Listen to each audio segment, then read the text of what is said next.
A saúde é um direito de todos e um dever do Estado. É o que diz a Constituição. Mas e quando a lei não é cumprida, o que o cidadão deve fazer? Todo cidadão que vê o seu direito ameaçado pode entrar com uma ação na Justiça. Muitas vezes a Justiça acaba sendo a última esperança para milhares de pacientes que não podem mais esperar. Você vai ver as decisões de magistrados que garantem tratamento e medicamentos de alto custo. A gente ficaria bem mais confortável se o SUS funcionasse mais adequadamente ou que os próprios casos de negativa fossem melhor justificados. E ainda a história da pequena Anne. Uma doença rara levou os pais da menina a travarem uma verdadeira batalha para garantir a entrada de um medicamento no Brasil. Ao direito fundamental à vida da pessoa. Então não saia daí, o Justiça para Todos está só começando.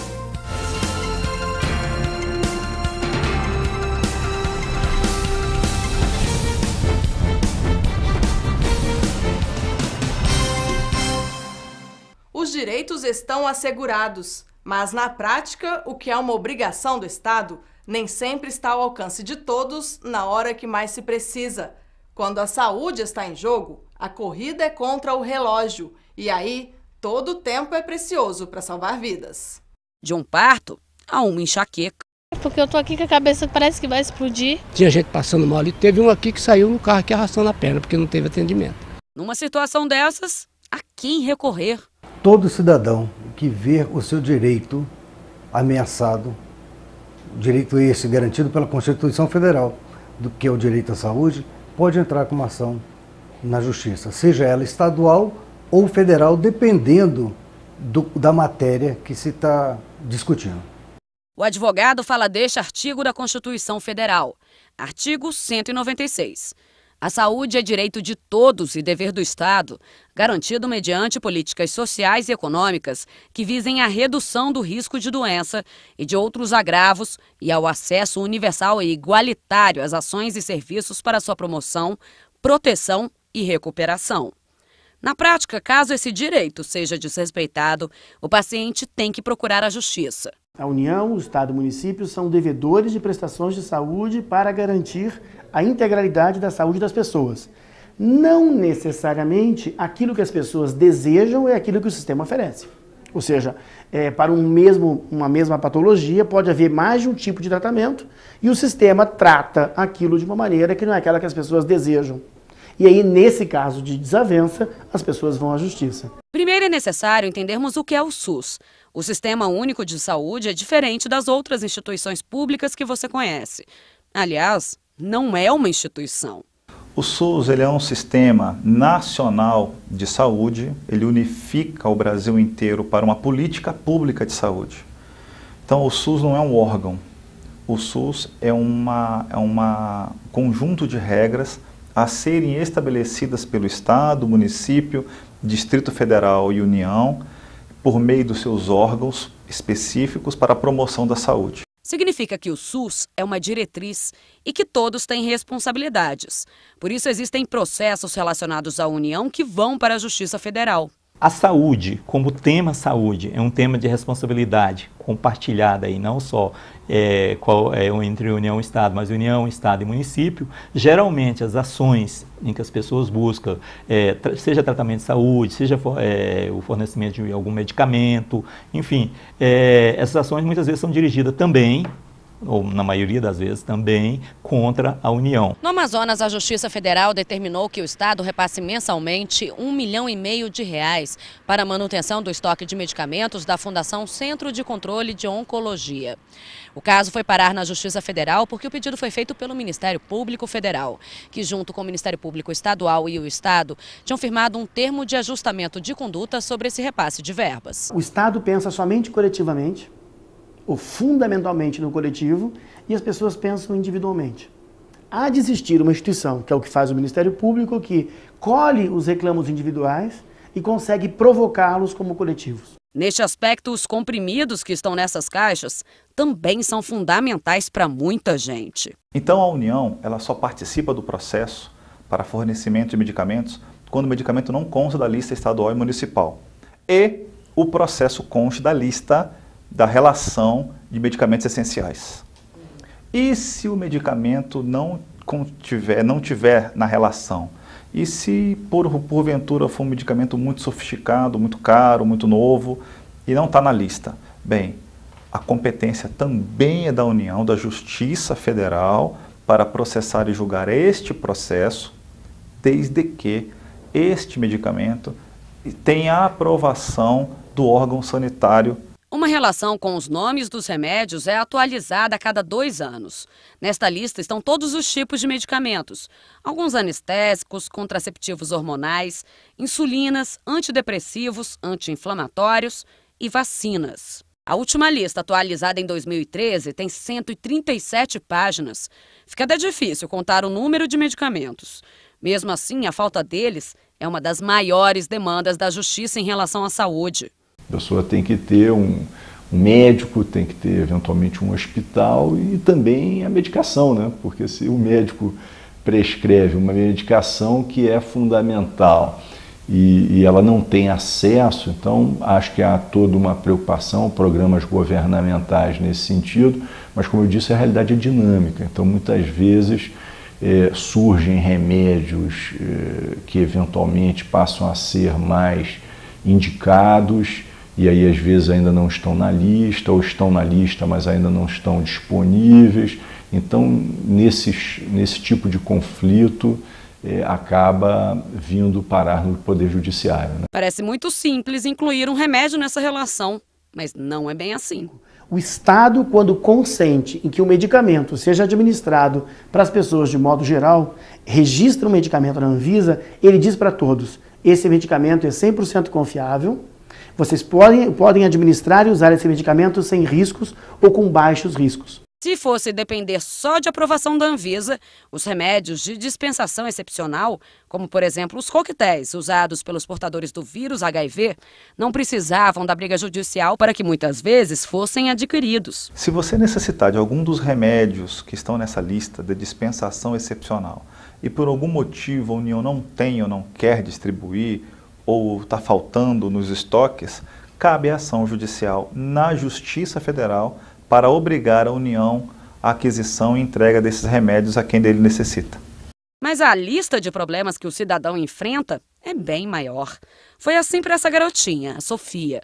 A Justiça Federal de São Paulo acatou o pedido da família da criança para que o SUS pague a transferência da menina para os Estados Unidos. Lá ela pode realizar as cirurgias para transplante de estômago, bexiga e intestino. Esses procedimentos não podiam ser realizados aqui. Se você não arrumar um órgão em 60 dias, você vai morrer. Só que você é a número 50 da lista. Passado 20 dias, 30 dias, 50 dias, aparece um órgão compatível com você, mas ele é compatível com o número 2 da lista. Quem prevalece? Aquele que está na fila, no primeiro lugar da fila, ou aquele que está no primeiro lugar da necessidade? E até quando a cura parece próxima, pode aparecer mais uma dificuldade. Como aconteceu com o irmão de Euclides. Ele conseguiu uma vaga na enfermaria, mas quem diria? A aflição estava só começando. O difícil é até o médico chegar nele, né? Que demora, tem que esperar os médicos chegar, e tem dia que vem, tem dia que não vem. E veja a seguir a atuação da Justiça Federal para garantir tratamento e medicamentos de alto custo. O sistema de saúde e o sistema de justiça examina aquilo pela ótica coletiva. Em instantes. Até já.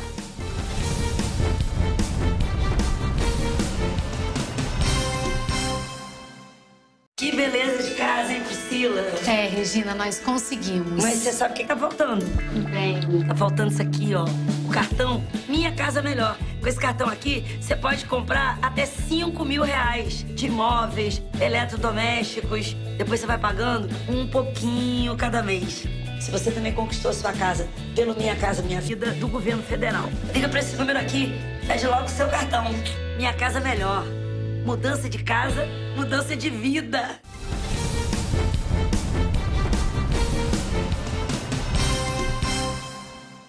Atualmente tramitam nos tribunais brasileiros milhares de processos com pedidos de medicamentos de alto custo e até tratamentos que só podem ser realizados no exterior. Saiba agora em quais casos o Ministério Público Federal pode agir e também aqueles em que o próprio paciente pode acionar a Justiça Federal para ter esses direitos garantidos.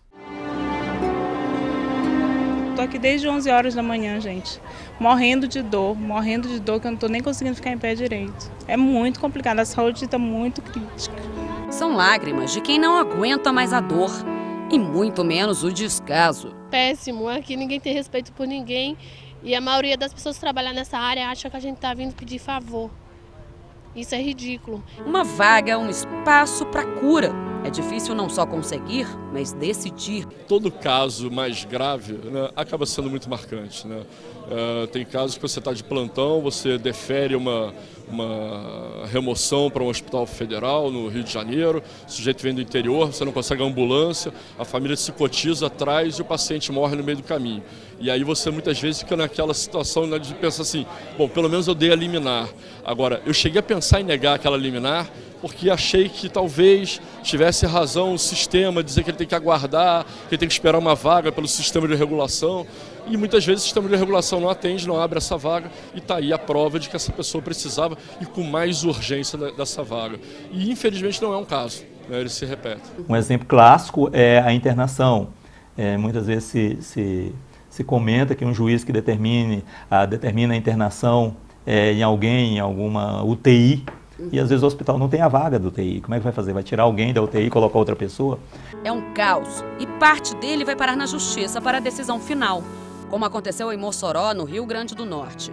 O Ministério Público Federal solicitou e a Justiça Federal determinou a intervenção judicial na entidade que administra uma casa de saúde da região. A decisão da 8ª Vara da Justiça Federal em Mossoró prevê que o município mantenha o repasse de recursos financeiros para restabelecer serviços de urgência em algumas especialidades, como obstetrícia, ginecologia e pediatria. Até o número de ações que chegam no Poder Judiciário, a gente vem tendo um crescimento há muito tempo já, de longa data, mas o marco foi 1988. E no Brasil, com a redemocratização e com a Constituição de 88, isso se acentuou ainda mais. Então a gente teve praticamente um crescimento assim de multiplicando por 10 ou por 20 o número de demandas.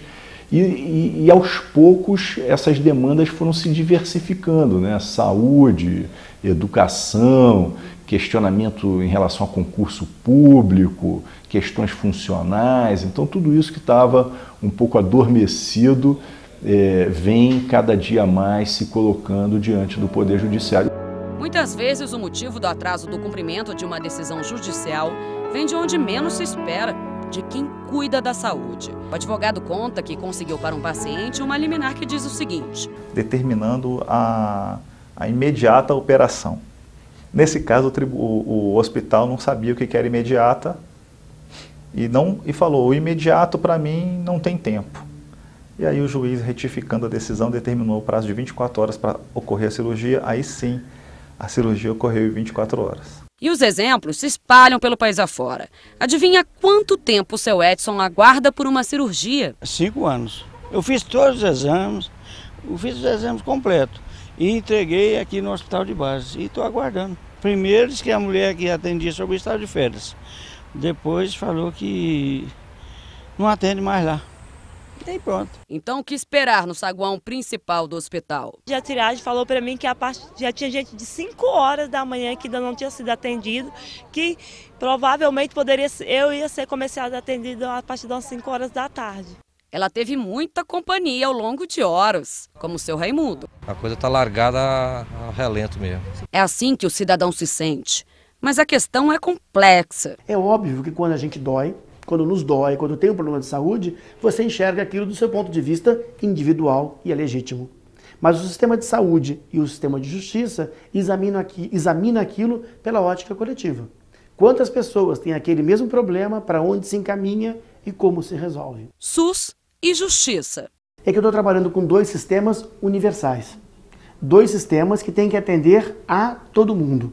O sistema de saúde tem que atender a todos, indiscriminadamente, e o sistema de justiça também tem que atender a todos indiscriminadamente.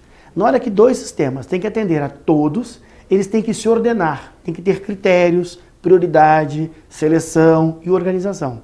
Juntando o serviço público e o particular de saúde, 9 em cada 10 pessoas aqui no país estão insatisfeitas com o que é oferecido. Isso não é apenas número de pesquisa. Isso é o que está no sentimento de cada cidadão que procura o atendimento público de saúde no Brasil. Só que aqui está precário, muito precário, porque aqui porque esse negócio de medir a pressão não está tendo. Eu tenho um plano de saúde e não estou aguentando pagar. Estou pensando nisso aí, mas eu estou vendo a situação que eu vou ter que deixar de comer, que além do salário da gente cair, para poder pagar meu plano. Eu e minha esposa estavam conversando isso hoje. A seguir, conheça a história de uma família que conseguiu autorização da Justiça Federal para importar um medicamento.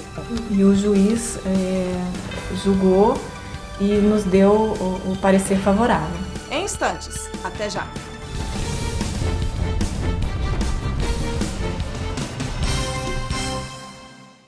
Que beleza de casa, hein, Priscila? É, Regina, nós conseguimos. Mas você sabe o que tá faltando? Bem. Tá faltando isso aqui, ó. O cartão Minha Casa Melhor. Com esse cartão aqui, você pode comprar até 5 mil reais de imóveis, eletrodomésticos. Depois você vai pagando um pouquinho cada mês. Se você também conquistou a sua casa pelo Minha Casa Minha Vida do governo federal, liga pra esse número aqui, pede logo o seu cartão. Minha Casa Melhor. Mudança de casa, mudança de vida.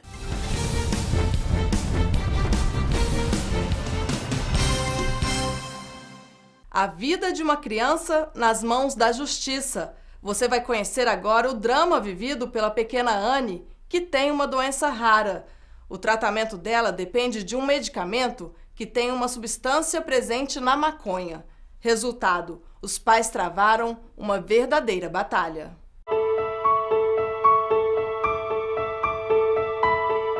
A família abriu as portas de casa para a nossa equipe e nos recebeu com bom humor e muito carisma.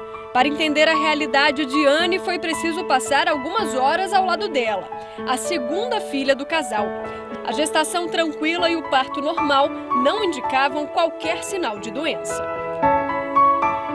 Eles disseram que ela nasceu com uma infecção intrauterina, pelo fato de eu ter entrado em trabalho de parto muito cedo. Mas nada que fosse de apavorar, nada não.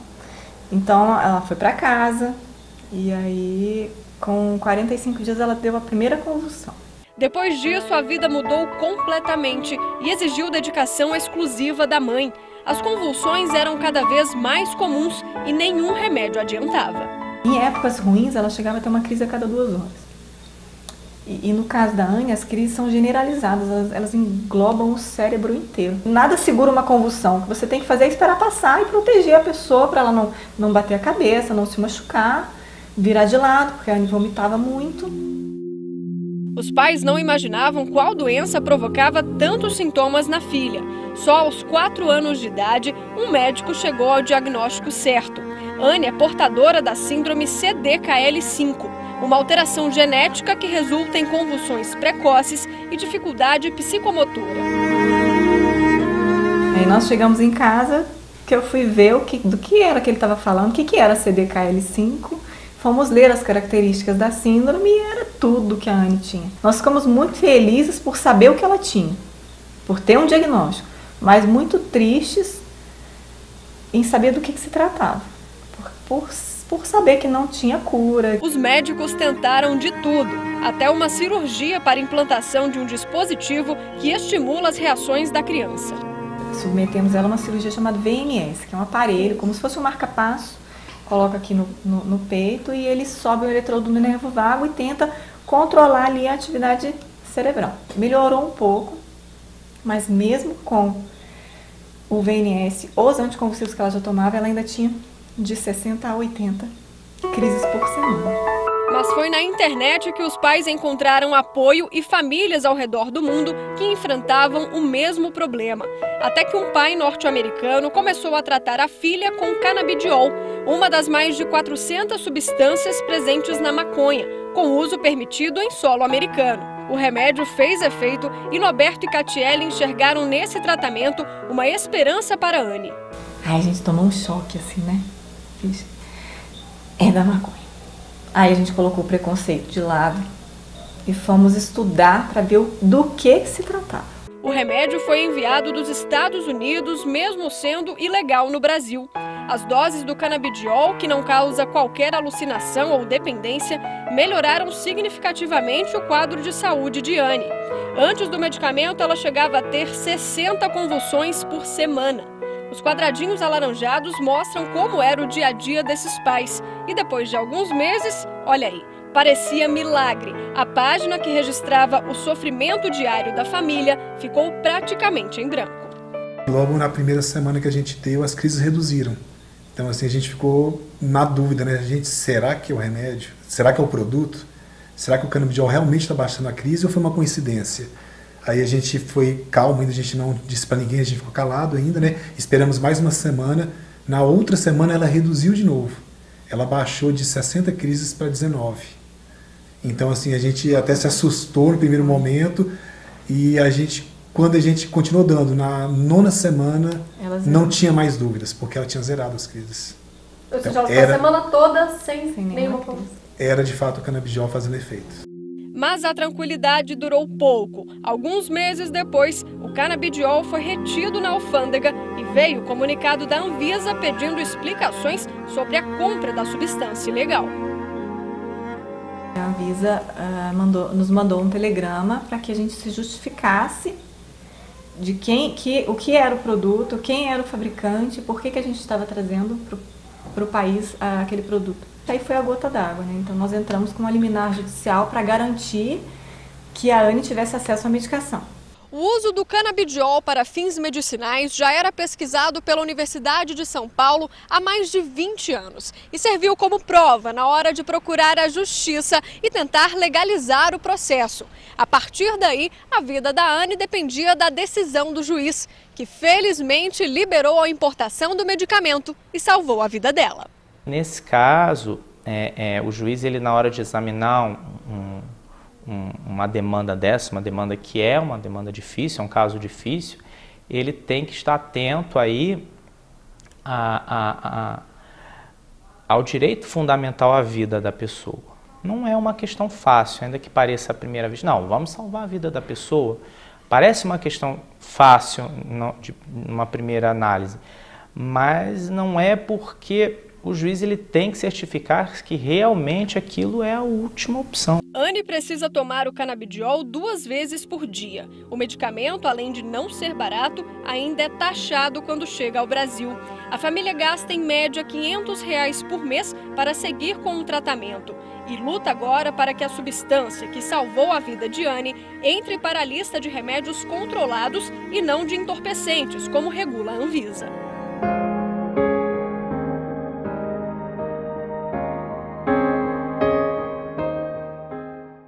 A luta dessa família não foi em vão. No dia 14 de janeiro deste ano, a Anvisa decidiu pela retirada do canabidiol da lista de substâncias proibidas no Brasil.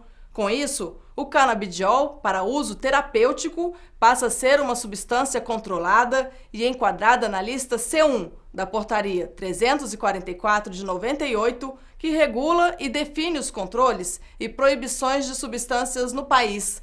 Para mais informações, acesse o site da Anvisa, www.anvisa.gov.br. O Justiça para Todos de hoje termina aqui. Participe enviando a sua sugestão para o e-mail imprensa@juf.org.br. Você também pode assistir o programa pela internet, na página da JUF ou no canal da associação no endereço youtube.com/tvajuf. Obrigada pela sua companhia.